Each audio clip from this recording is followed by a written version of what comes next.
नाज़रीन हेडलाइन सां ॾिठियूं हिते वांखे अहम ख़बर खां आगाह कई पिया। सिंध जो नाले वारो शाइर जुमन दरबदर 80 सालनि जी ॼमार में लाॾाणो करे वियो आहे। जुमन दरबदर जे लाॾाणे ते समूरी सिंध में सोग आहे। सिंध जे आशिक शाइर जुमन दरबदर जी जनाज़ नमाज़ ॻोठ रोलवा में अदा कई वेंदी। अहम ख़बर आहे अव्हांखे ॿुधाए रहिया आहियूं।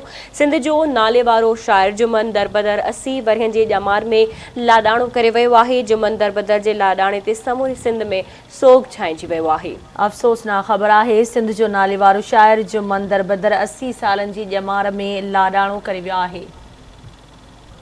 तफ़सील मालूम कंदासीं। उमरकोट मां आवाज़ जो रिपोर्टर उमर सूमरो सां लाइन ते मौजूद आहे। जी उमर, छा तफ़सील आहिनि? जी तव्हांखे ॿुधाईंदा हलूं त मामा जुमन दरबदर सिंध जो क़ौम परस्त ऐं अदीब दानश्वर ऐं शाइर बि रहियो, सुरीलो रागी बि रहियो, जेको अॼु सुबुह दिलि जो दौरो पवण सबबु जेको आहे उहो लाॾाणो करे वियो आहे रोलवा में संदसि ॻोठ, ऐं जंहिंजी जनाज़े नमाज़ कुझु देरि में पढ़ाई वेंदी, जंहिंमें क़ौम परस्त शाइर अदीब दानश्वर वॾे तइदाद में शिरकत कंदा।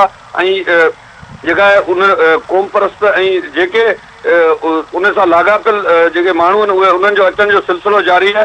ऐं कुझु देरि में जनाज़े नमाज़ पढ़ाई वेंदी, जॾहिं त जुमन दरबदर पंहिंजी ज़िंदगी में क़ौम परस्त बि रहियो, शाइर बि रहियो, अदीब रहियो, दानश्वर बि रहियो, ऐं जॾहिं त सुरीलो रागी बि हुयो, जंहिंजो हिकु गीत वठी हर हर जनम वरबो मिठा महिराण में मिलबो, इहो गीत सॼी सिंध में मशहूरु थियो। उनखां पोइ इनकलाबी जेके गीत आहिनि उन्हनि गीतनि जूं मुख़्तलिफ़ केस्टूं बि आयल आहिनि, ऐं उन्हनि जूं हिन दौर जो जेके आहिनि उहे वीडियोज़ आहिनि जिन में इनकलाबी गीत जेके आहिनि उहे ॻाया पंहिंजी ज़िंदगी में, ऐं किताब बि छपिराया पंहिंजी ज़िंदगी में, जेके अदब ऐं इन ते जेके क़ौम परस्त तहरीकूं हलियूं। ठीकु आहे उमर सूमरो, अपडेट करण लाइ अव्हांजी महिरबानी।